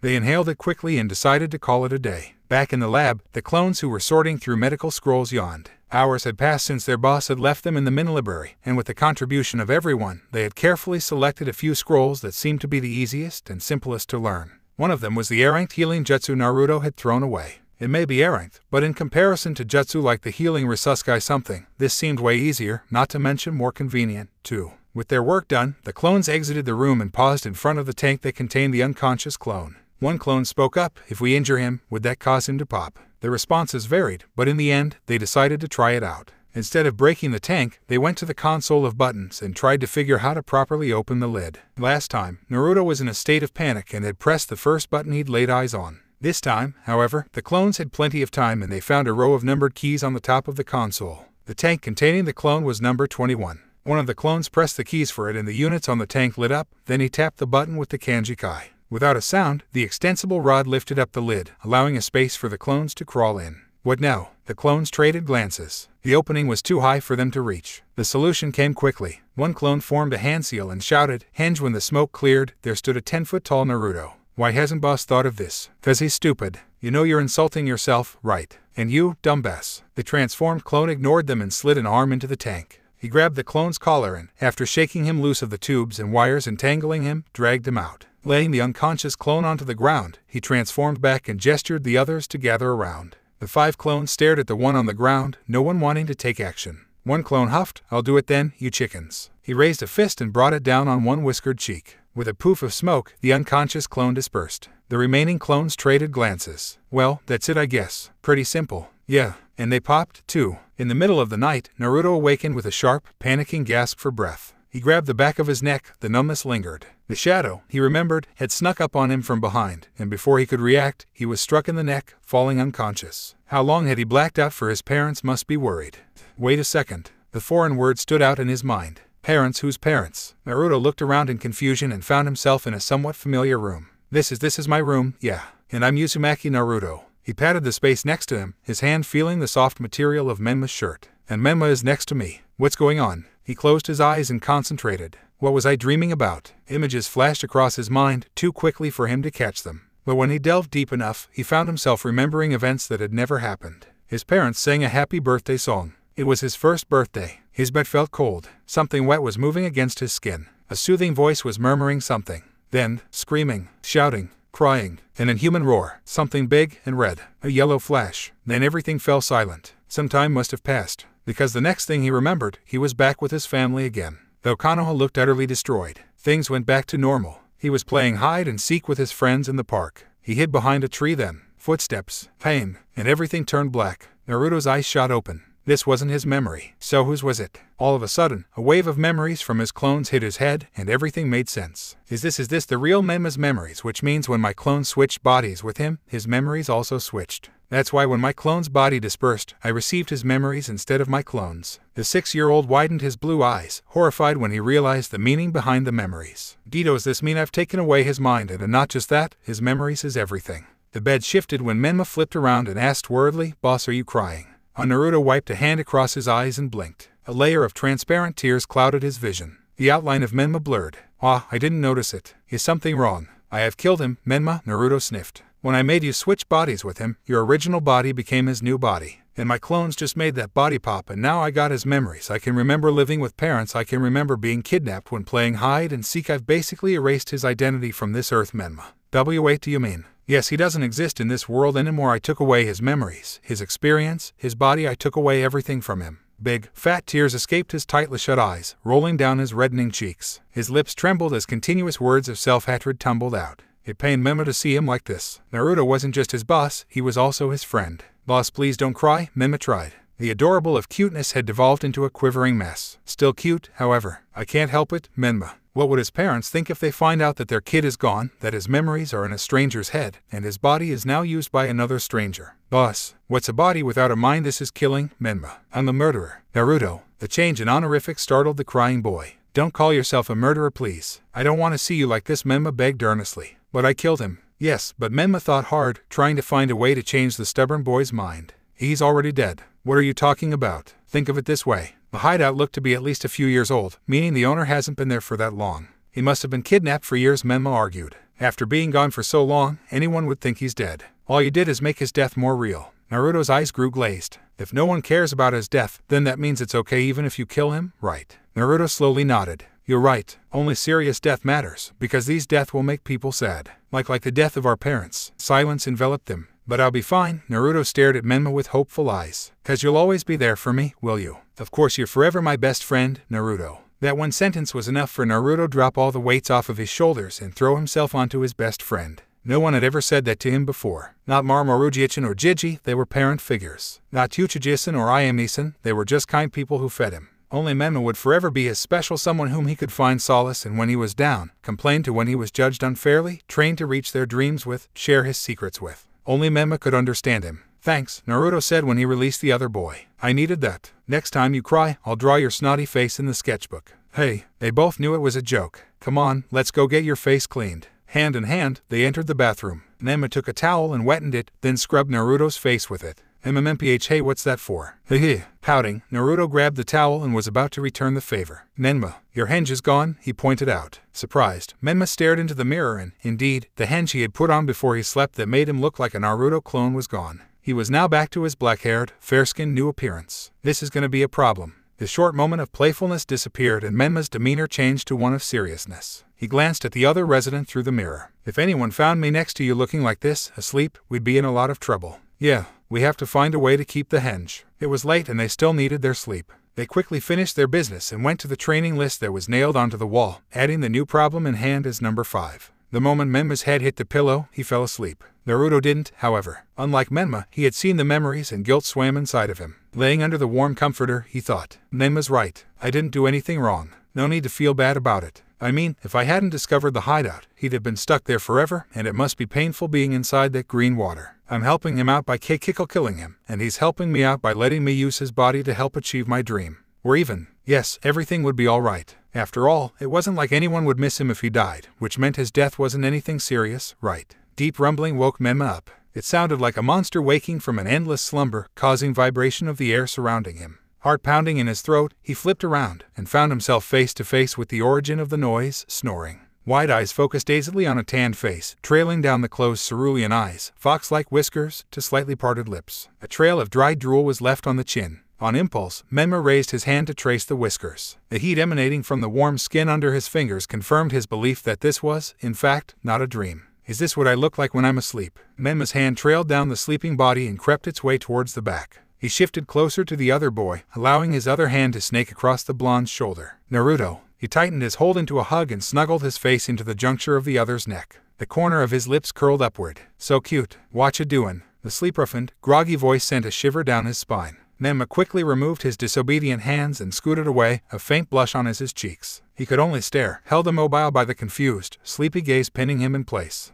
You look too cute, so he blurted out, the blush doubled under the force of the unwavering stare. Hey, Naruto reddened. I know I'm cute, but it sounds weird coming from someone else. But a fact is always a fact. Naruto puffed out his cheeks. You're cute too, you know. And possibly, Menma's face heated even more. You're right. That does sound weird, he agreed. The potential awkwardness was prevented by the more pressing needs of their bladders. Letting Naruto have the first turn in the bathroom, Menma went into the kitchen to prepare their breakfast. While waiting for the water to boil, he took out 2 cups of instant ramen and, on further thought, he grabbed 2 eggs from the refrigerator. Jiji had told him many times that eating instant ramen for breakfast wasn't healthy, but Menma couldn't help it. Not only was it the only food the shops were willing to sell him, it was also tasty and easy to cook in comparison to vegetables and whatnot. However, after he met Marujiichin, he'd learned that adding something as simple as eggs to his daily meal could help build muscles and things. And he kind of needed those for training. So eggs were easy to cook too. Just put them in water, wait for the water to boil, and the cooking was done. Simple as that. Carefully pouring the hot water into the 2 plastic cups of instant ramen, Menma rinsed the eggs with cold water to get the heat off the shell. Then he cracked and peeled them easily and placed them into a bowl. By the time he had poured 2 glasses of chocolate milk, which, according to Marujiichin, would help to make his bones stronger, Naruto was done with his morning routine. After exchanging a grunt of acknowledgement with Naruto, Menma entered the bathroom as the other eagerly devoured his breakfast. Yawning, he reached for his toothbrush and was surprised to find a ginger-colored one next to his orange one. A split second later, he remembered that he was now no longer Naruto, or a Naruto clone, but Menma, an independent living entity. And last night, he had taken out a new toothbrush from Naruto's pack that contained 6 toothbrushes in varying shades of orange. Shaking his head slightly, he continued his morning routine, wiping the sink clean when he was done. Before meeting Marujiichin, Menma, or rather, Naruto, had been a very messy person, but one piece of advice from the old man had helped make him more orderly. It's normal to not want to clean your messes. But, if you clean up immediately after you make a mess, it won't add up, and you'll have a cleaner room. With that piece of advice firmly established in their minds, Menma and Naruto had acted accordingly ever since. And, like Marujiichin had said, their apartment did look tidier than it had 2 years ago. Naruto was scribbling furiously on a piece of paper when Menma finished his lukewarm breakfast. He approached the blonde curiously. "What are you doing?" Making an explosive tag, Naruto replied with the tip of his tongue poking out between his teeth. "Oh," Menma raised his eyebrows. The image that was on the paper looked more like a puddle from a toppled inkwell than a design like the tags seen in a store. "I just can't get the shape right." Naruto gritted his teeth, his hand clenched so hard his knuckles were white. Menma turned to the training list, then back at the image starting to take the shape of a sun with 3 eyes, 2 mouths, and fur surrounding the edge. "Naruto, I think we need to work on our handwriting first," he suggested at last. Naruto's crystal blue eyes narrowed and Menma felt a bead of cold sweat trickle down his face. "This isn't going to go well, is it? I make art for a living, you know that, right? So you know what a circle looks like, right?" Naruto's eyes turned into mere slits before his hand lashed out and Menma felt wetness streak across his face. He blinked disbelievingly at Naruto's foxy grin. "Something like that, yeah." Menma's own eyes narrowed. "Oh, it was on." He smiled sweetly and picked up a brush of his own. "No, more like this." He threw himself at his original and they both went down in a tangle of flailing limbs and paintbrushes and giggled protests. Menma, "No, I'm ticklish there. Vengeance." The fight lasted for exactly 10 minutes, 4 paintbrushes, and 2 pots of ink before Menma sat on the back of his original in victory and Naruto finally agreed that calligraphy needed to be practiced before he could move on to making a proper explosive tag. After making a few clones practice just that, the 2 boys left the apartment with Menma under a henge and went to training ground number 44. Leaving 10 clones to get a start on the tree climbing exercise, the originals departed for Marujiichin's house. Maruboshi Kasuke was quite surprised to find Naruto and his clone at his doorstep so early in the morning. From what he had learned throughout the years, Naruto spent most of his days drawing and annoying Hokage-sama. Naruto did visit him often, truth be told, but due to his status as a ninja, he was rarely present when the boy came knocking on his door. Apparently, Naruto took that as a sign that he was a very busy person and shouldn't be bothered so often. Thus, it came as a surprise for Kasuke to see the boy and his clone visiting 2 days in a row. Kasuke shifted his gaze onto the clone, or rather, the one he thought was the clone. He sighed. Naruto was probably happy to have learned Shadow Clone Jutsu, but was it really necessary to bring a clone with him to see his Marujiichin? Filing his confusion away for later, Kasuke smiled warmly in greeting. "Good morning, Naruto. What brings you here today?" He opened the door wider, indicating that they were welcome to enter, but the boys merely shifted in their stances. They traded glances, nodded, and spoke together. "Marujiichin, are you busy today? I have some spare time. Then can you teach us taijutsu?" Apparently noticing the slight rise of his eyebrows, one added, "We don't want to be a bother. Just a few quick instructions would be fine," the other finished. "You're never a bother, Naruto. Come on in." This time, the boys took the offer and entered his house. It wasn't Naruto's first time inside, so he and his clone easily made their way to the dining room. Kasuke poured a cup of coffee for himself and 2 glasses of chocolate milk for the kids. He knew that Naruto had fallen in love with the taste of milk, especially chocolate milk, since he had first been introduced to it 2 years ago. The boys drank eagerly as Kasuke began. "I assume this is part of the training you were talking about yesterday." "Yep," one of the Narutos said. The sight of a chocolate mustache along his upper lip made Kasuke chuckle. "We need to become stronger, and taijutsu is important for that." Indeed, many a ninja underestimates taijutsu and believes ninjutsu is stronger simply because some are loud and flashy. Imagine this. Your opponent has unleashed a huge showing of ninjutsu so far. Waves of water, the ground opening up, the skies darkening with clouds and rumbling with thunder. You don't know what they'll bring out next. Will they call fire from the sky, turn the very wind against you? You don't know. They begin to go through hand seals, faster than the eye can follow, your heart is beating fast, the enemy seems unbeatable. So you give in to a desperate attack. Your foe, who seems so invincible, who could control the very elements, is knocked out cold from a single punch to the face because he had no idea how to guard against it. The two blondes were gaping, awestruck, by the end of the tale. Even the most powerful ninjutsu won't do you any good if your enemy gets in close enough to hit you. Kasuke sipped his coffee as he waited for the Narutos to digest the information. That is so cool, please teach us. Marumaru-jichin, how do you fight like that? Kasuke rubbed his hands together. There are many styles in taijutsu, but in the end, it all comes down to how well you can deal with attacks. Taijutsu is separated into two areas, offense and defense. One of the boys took out a crumpled sheet of paper. Kasuke could see some messy sketches on the back and began jotting down notes. He was pleased to see Naruto taking his training so seriously. Offense means attacking your opponent. Just plain punching or kicking won't do you any good. You have to observe your opponent, which you would excel at with your interest in art, enhancing your observation skills, finding their weakness and openings. Watch how they deal with your attacks so you can change your moves accordingly. The boys nodded, but the old man could still see the question marks practically floating over their heads. Defense means blocking, dodging, or parrying the incoming attacks. I am sure you know what the first two mean. The boys nodded. Instead of explaining, I'll show you what parrying is. He gestured for one of them to stand up and told him to throw a punch. The Naruto cocked back a fist and brought it forward without much force, as if afraid to injure one of the only people who acknowledged him. To the boy's obvious surprise, Kasuke simply swatted his arm away and stepped to the side. That effortless movement was enough to diminish the negligible force behind the punch and put the boy off balance. The 6-year-old blinked, his fist still extended. This is called parrying. Instead of blocking or dodging, you knock away the hand or leg in a way that can best minimize the force. Kasuke smiled warmly. As long as you master these, you will be fine. He sat down and sipped his warm coffee. The standing Naruto was snapped out of his trance by the movement. Now, do you have any questions? Two hands shot up. Kasuke nodded at both of them, and as he was coming to expect, their questions were the same. How do we become good at fighting like you? Practice, was his simple response. Two disappointed groans answered him. There's no shortcuts. To master something, you must put in time and effort. One Naruto opened his mouth, probably to voice a complaint, but the other jabbed him in the ribs, earning a choked snort. And he didn't disperse. So that's the real Naruto? Kasuke mused. What did you do that for, you jerk? Shut up and leave it to me. The clone grabbed Naruto's arm and announced, I know what we should do now. Thanks for everything, Jichin. No problem. You're welcome anytime. The duo stood up to leave. Before they reached the door, Kasuke said, I'm going to be on a mission for the next few weeks, so I won't be here. The Genjutsu is hiding the key in the flower pot as always, in case you need something from my house. The boys beamed at the amount of trust placed in them. Thanks for telling us, Jichin. We promise we won't tell anyone. What was that for? Naruto cried when they were a few yards away from the door, still nursing his bruised side. That was to shut you up. You were gonna complain about having to practice right. Ugh, something like that, Naruto murmured. His friend knew him too well, and it frustrated him at times. Nenma threw a smirk at Naruto. Well, a while ago, I got a memory from a clone who fell down a tree, and now I know that we'll slip if we use too little chakra and we'll blast off a chunk of wood if we use too much. So, when we start practicing, we'll have a rough idea of how much chakra we should use. And I've got an idea. We can use the Shadow Clone Jutsu to speed up our training. Heh, you're right, it might work that way if one clone tells you that much stuff about tree climbing. Imagine what 50 of them can do, and with our chakra, we can produce tons of them. We'll get the tree climbing down in no time. Same for Taijutsu. Yeah, the Shadow Clone Jutsu is our shortcut. Marumaru-jichin thought there's no shortcut cause he can't produce that many clones like we do. Lost in their heated discussion, they arrived at the clearing before they could move on to their next topic, about how they would use the shortcut to become Genin before 10, S-ranked ninja before 12, and world-renowned artists before 15. Naruto quickly counted.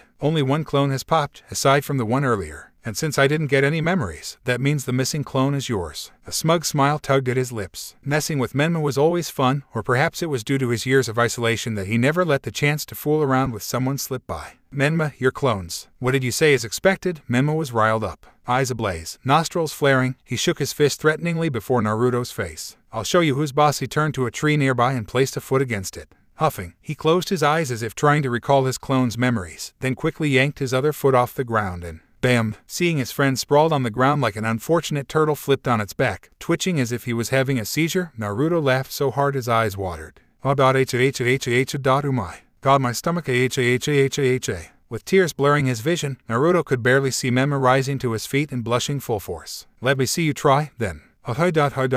Finally, the laughter died down. Naruto rubbed his sore stomach, huffing slightly. That was funny. Menma was shaking. Alright, chill out and watch me. Naruto unfolded his arms and stretched, arching his back, then cracking his neck. Yashi placed a foot against the tree as he concentrated on the warm energy in his body. Although he wasn't an academy student and had no knowledge on chakra, he could guess how to do this, guiding the energy slowly, inch by inch, towards his foot. And now he tore his other foot off the ground and, bam! It seemed that he had forgotten that Menma was once his clone and, therefore, they were practically the same person. Having to withstand the painful ache in his butt and the dizziness in his head while hearing his friend's taunting laughter really wasn't a nice experience. It was like listening to three gossip mongers talk at the same time. Ahhh! With a loud cry, Naruto sprang back to his feet and pointed a shaky finger at his cackling friend. No, now he was a rival. Hey, it's not like you can do it either. We're like ramen and art. Who said I can't do it? I bet I can do it faster than you. Oh yeah, well I bet I can do it faster than you. Don't talk big, Naruto. You shouldn't bet when you know you won't win. Right back at you. Loser has to pay for lunch. We're sharing money, remember, so it doesn't matter who pays. Then loser can only order Ikaraku's special S-ranked maximal deathly spicy miso ramen for lunch. Deal. Before they realized, 3 hours had gone by and they were laying on the cool grass, hands shielding their eyes from the baleful sun that barbecued them ruthlessly. Their shirts were completely drenched in sweat, their shorts and exposed skin caked in dirt and leaves. At some point, without notice, all their clones dispersed, seeing their originals' preoccupation as a chance for them to escape from the unbearable heat and the gradually dulling training. With the clones' memories in mind, the boys had picked up a tip here and there and subconsciously used them in their own training. However, in the end, they were still nearly even and the competition resulted in a tie. Both believed they deserved a reward for their hard work, so they headed towards Ikaraku's. Though usually immune to the glares of the villagers, Naruto and Menma were sharply aware of the hostile looks being sent their way, more poisonous than usual. They tried to shake it off for Chuchai and Iam, who greeted them, or Naruto, at any rate, with even more good cheer and enthusiasm, as if directly opposing the other villagers. Good afternoon, Naruto, both of you. Naruto beamed and threw an arm around Menma. I learned the shadow clone jutsu. It's awesome, right? Iam smiled as her father began preparing noodles. Very awesome. So, miso ramen for both of you. Both boys grinned and nodded. Yes, please. The brunette leaned on the counter to talk to them. Shadow clones, that's an advanced technique, isn't it? Yeah, not even some Chunin know it, but I do. Iam stared over their shoulders, gaze narrowing, but when Naruto and Menma turned to look, several scowling women turned their faces away and kept walking. With the itch of watching eyes on their backs, the boys turned back to the counter when their food was set down. They effortlessly kept beaming at the older girl who casually chatted as if trying to divert their attention, but their fists were clenched under the counter, hidden from sight. Learning the shadow clone jutsu wasn't something incredible, but the demon boy mastering it when he was only 6 years old was enough to instill fear and caution in the biased bystanders. The feeling of being watched by hostile eyes only grew as they ate, and within 10 minutes it was unbearable, even with Iam trying to diffuse the tension. After only 10 bowls in total, both boys gave in and paid, wishing they had gone straight home and settled for instant ramen instead. In their hurry to leave, they didn't even wait for change before running for the safety of their apartment. The door slammed open, adding more depth to the growing dent in the faded green wall. Naruto and Menma stumbled in, their faces pale and drenched with sweat, and collapsed onto the ground simultaneously. That was a mistake, Naruto mumbled through the fingers that covered his mouth. I shouldn't have run right after I ate. I think I'm gonna puke. Don't. The food cost over 2,000 ryo. Think of how much orange paint you could buy with that. Menma's own face was turning green, looking as if he was having trouble keeping the food down himself. About 20 bottles, Naruto responded after a few minutes. Calculating with big numbers always took him longer. After a minute of silence, he spoke again. Now they trust us even less. There was no need for clarification. Menma knew who Naruto was talking about. I shouldn't have used a hench. But then it'd look weird that I suddenly made a friend who acts like me, talks like me, and eats as much as I do. People would get suspicious. More than they do now. I don't know, and I don't want to know. The silence returned. But it'll be fine. Naruto leapt into the air, a megawatt grin leaping along with him. 'Cause when we become world-renowned artists and reveal ourselves, they'll swoon over us and treat us like celebrities, not that we aren't already. He grabbed Menma and pulled him onto his feet. Come on, Naruto pumped their fists into the air. Say it with me, BLIEVIT together, 1, 2, 3, believe. Blura. UWAHHH, don't puke all over, Blura. Later that day, Naruto and Menma continued their tree climbing training. They barely progressed. The moment they lifted their other foot off the ground, they'd fall. If they were lucky, they'd be able to catch themselves in time by planting their hands beneath their body. But most of the time, they'd have to endure a smack to their puny little butts. They returned that night, exhausted and feeling as if their butts were about to crack in half. Without wasting time, they went straight to the shower and scrubbed themselves clean. Then they ate some instant ramen to hush their gnawing stomachs, and they didn't know what happened after that. Though it wasn't hard to guess considering they woke up the next day in strange spots in their room. Naruto had fallen asleep on the table with soggy noodles hanging on his lips, and Menma was drooling on the comforter with his lower body draping off one side of the bed. Oh, my back, my neck. I can't feel my legs. And they had no one to blame but themselves. A new day begins, boys. The clones roared, dozens of fists pumping into the air. And our training starts now. It was 7 in the morning, so the sky was still gray and the air was cool and soothing. Naruto and Menma weren't early risers, but they'd rather rise early and get some training done in a bearable weather than wake up late and have to train at midday when the sun was scorching. Naruto and Menma each created 30 clones and sent them to work. Then, they each chose the tree they used the day before and continued their competition. Oh yes, the bet remained. It's not working, Naruto complained a few hours into training. The heat was starting to get to him and the sun continued to try melting his eyes from his skull. Crawling to his water flask, Naruto drank half and poured the rest over his head. He ran his fingers through his hair and dragged a hand down his face, pausing over his eyes and feeling some water drops trickle through his fingers and catch on his eyelashes. Menma frowned, seeing Naruto had suddenly frozen. What's the matter? I think I have an idea. Oh, Naruto pulled his collar over his head and wiped his face, then he closed his eyes. Whatcha doin'? Instead of answering him, Naruto backed up a few steps, eyes still closed. Applying some chakra onto his feet, he began walking forward, slowly, relaxed. When his toes hit the trunk, he placed a foot against the bark and, without pausing, began walking up the tree. Concentrating on using the same amount of chakra with each step was a difficult task, especially when he was walking up against gravity. At 5 feet above the ground, Naruto faltered and fell. Snapping his eyes open, he twisted and flipped over, feet planting safely on solid earth and his butt managing to escape another painful smack. Wow, how did you do that? A clone just popped because he closed his eyes when the sun blinded him, so he slipped and fell. And that made me think. When we're training, we always get nervous when we step onto the tree, 'cause we're used to standing on the flat ground.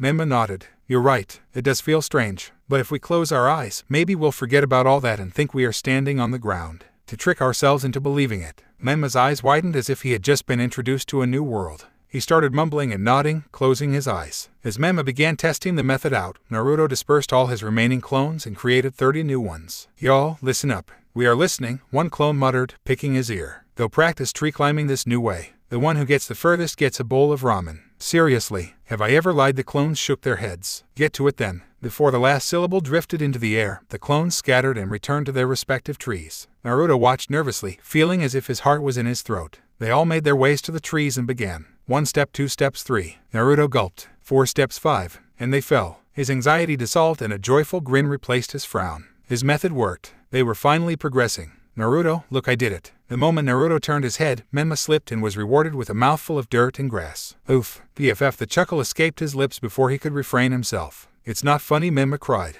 Dirt and grass stuck to him from the sweat on his face. Twigs and leaves stuck out of his tangled hair like a plant growing out of control. He really looked kinda funny. It is, and Naruto's chuckles turned into a full-blown laughter. Menma fumed quietly, but Naruto's genuine laughter kept ringing in his ears, inviting him to join in. In the end, he gave in and began snickering himself. He wasn't sure why. Maybe it was because Naruto's laugh had some sort of magical power that could affect everyone. Or perhaps it was due to them finally progressing and their goal actually looking reachable. Or maybe because it was fun to finally have a friend to laugh with. Okay, sadly the chapter is over. And if you enjoyed, just leave a like and subscribe with post notification, so when the next chapter is ready, you will be notified. Okay, see you in the next video. Bye.